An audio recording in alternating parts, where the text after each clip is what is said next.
Good morning everyone. Last લેક્ચરની અંદર આપણે pneumatic system કમ્પોનેન્ટ્સ continue કરતા હતા, જેની અંદર આપણે લાસ્ટ ઇઝ એક્ચ્યુએટર કમ્પ્લીટ કર્યું હતું. હવે નેક્સ્ટ જે કમ્પોનેન્ટ્સ છે એ લાઇન્સ, ટ્યુબિંગ એન્ડ પાઇપ્સ છે. લાઇન એ કેનાથી બનેલું હોય છે તો કે સ્ટેનલેસ સ્ટીલ, એલોય છે, કોપર છે, સિલેક્ટેડ છે, different on corrosion resistance and applications. બરાબર, એ કોરોઝન જલ્દીથી ના લાગે એથી, અને જે તમારી એપ્લિકેશન્સ છે બરાબર, એનાથી એ શું કરે છે, એ બને છે. બરાબર, એ અકોર્ડિંગ તમારા મટીરિયલમાંથી એ લાઇન્સ છે, ટ્યુબિંગ એન્ડ પાઇપિંગ્સ છે, એ બને છે. બરાબર. સેકન્ડ છે ઇઝ અ સાઇઝ. સાઇઝ શું છે કે is a typical 6 mm OD for the signal transmission, large for the long line or viscous fluid. બરાબર. હવે એ કે 6 mm જે તમારી OD signal for the signal transmission માટે યુઝ કરવામાં આવે છે, is a large for the long lines or viscous fluid. Clear? Second કે રિક્વાયરમેન્ટ કે ભાઈ minimize the bend, select size according the process length and the fluid. તમારા fluid અને જે તમારી પ્રોસેસ લેન્થ છે એના અકોર્ડિંગ છે એ પાઇપ છે બરોબર, એ યુઝ કરવામાં આવે છે, ચૂઝ કરવામાં આવે છે. બરોબર. Fitting and connectors. બરોબર, ફિટિંગ એન્ડ કનેક્ટર શું છે તો securely joins the tubes, pipes and maintain leakage proof pressure tight connection. હવે કે ફિટિંગ્સનું શું કામ હોય છે, ફિટિંગ એન્ડ કનેક્ટરનું શું કામ હોય છે કે બે તમારી જે ટ્યુબ્સ અને પાઇપ્સ છે બરોબર, એને જોઈન કરવા માટે શું કરે છે, લીકેજ પ્રૂફલી, લીકેજ ના થવું જોઈએ, પ્રોપર કનેક્ટ થવું જોઈએ. બરોબર, એના માટે એ ફિટિંગ અને કનેક્ટર્સ છે એ યુઝ કરવામાં આવે છે. એના ટાઈપ્સ અમુક આપ્યા છે, is a compressions fittings, threaded connector, connectors, push in, બરોબર, ક્લિક ફિટિંગ્સ. બરોબર, આ બધા જે છે એ ડિફરન્ટ ટાઈપના ફિટિંગ્સ છે, કનેક્ટર્સ આપેલા છે. અને રિક્વાયરમેન્ટ શું છે તો કે choose the suitable types material, proper installation and periodically inspections. બરોબર. નેક્સ્ટ છે સીલિંગ. સીલિંગનું પર્પઝ મેઇન શું છે તો કે prevent the leakage at the joints. બરોબર, જ્યાં જોઇન્ટ્સ છે બરોબર એન્ડ કનેક્ટર છે ત્યાં લીકેજ ના થાય તેના માટે શું કરે છે, સીલિંગ યુઝ કરવામાં આવે છે.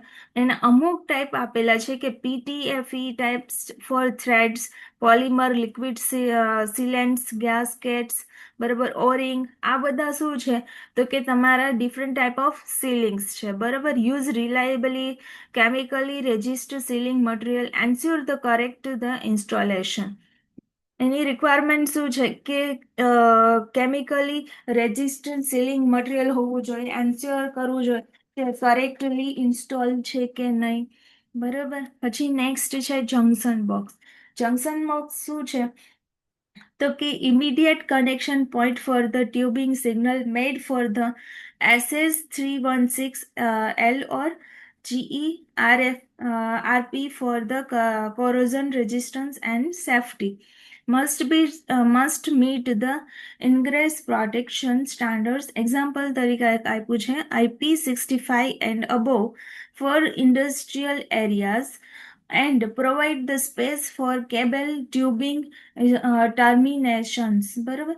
હવે જંકશન બોક્સ શું છે તો કે તમારા જે ફિલ્ડ એરિયામાંથી જે ડેટા આવે છે એ બધા ક્યાં જતા હશે તો કે જંકશન બોક્સની અંદર, અને જંકશન બોક્સની થ્રુ બધા એ ક્યાં જશે તો કે તમારા કંટ્રોલ રૂમની અંદર જે ડેટા જતા હશે. જંકશન બોક્સ બી એરિયા વાઇઝ ડિવાઇડેડ હોય બરાબર, અને ઈ એરિયાના જેટલા બી સિગ્નલ હશે એ બધા સિગ્નલ ક્યાં જતા હશે તો કે જંકશન બોક્સની અંદર જતા હશે. નેક્સ્ટ છે એન્ક્લોઝર. એન્ક્લોઝર શું છે મેઇનલી તો કે પ્રોટેક્ટ કરે છે બરોબર તમારા સિગ્નલ્સને, કે ડસ્ટ છે બરોબર, એક બોક્સ ટાઈપ હોય બરોબર, એ પ્રોટેક્ટ કરશે કે તમારા એન્વાયરમેન્ટ, હેઝાર્ડ્સ બરોબર, ડસ્ટ, મોઇસ્ચર બરોબર એના કોન્ટેક્ટમાં ન આવે, એના એટલા માટે શું કરશે, એન્ક્લોઝર યુઝ કરશે. નેક્સ્ટ છે તમારા ક્લેમ્પ્સ. ક્લેમ્પ શું છે કે hold tubing and cable securely select for the size and mounting requirement. બરોબર. શું કરશે? હોલ્ડ કરવામાં આવશે કોને? તો કે ટ્યુબિંગ અને કેબલ્સને. બરોબર. અને એના સાઇઝ અને માઉન્ટિંગના રિક્વાયરમેન્ટ પ્રમાણે તમારા ક્લેમ્પ્સ છે એ યુઝ થતા હોય છે. પી ટાઈપ છે, યુ ટાઈપ છે. બરોબર. નેક્સ્ટ છે નંબરિંગ એન્ડ ટેગિંગ સિસ્ટમ. બરોબર ને નંબરિંગ એન્ડ ટેગિંગ સિસ્ટમ શું છે? તો implemented for the cable and tubing identification and maintenance tag should be durable, legible and resistance to the environmental damage. Numbering and tagging શું છે? તો કે જે તમારા ડેટા આવે છે, બરોબર, ક્યાં સિસ્ટમમાંથી આવે છે, બરોબર, ક્યાં ઇન્સ્ટ્રુમેન્ટમાંથી આવે છે, બધાને શું કરવામાં આવે છે? એને નંબરિંગ કરવામાં આવે છે કે આ જે લાઈન છે, બરોબર, એ ક્યાંથી આવે છે? તો કે તમારા કયા ઇન્સ્ટ્રુમેન્ટમાંથી આવે, કયા પ્રોસેસમાંથી આવે છે? એને આઈડેન્ટિફાઈ કરવા માટે શું કરે છે? એને નંબરિંગ અને ટેગિંગ કરવામાં આવે છે. બધા જે ઇન્સ્ટ્રુમેન્ટ હશે, મટીરિયલ હશે, સબ કમ્પોનન્ટ ઇન્સ્ટ્રુમેન્ટ્સ હશે, બધાને શું કરશે? નંબરિંગ કરશે ફોર ધ આઈડેન્ટિફિકેશન માટે. ક્લિયર? અહીંયા તમારું છે એ ન્યુમેટિક સિસ્ટમ છે એ કમ્પ્લીટ થાય છે. એની ડાઉટ્સ?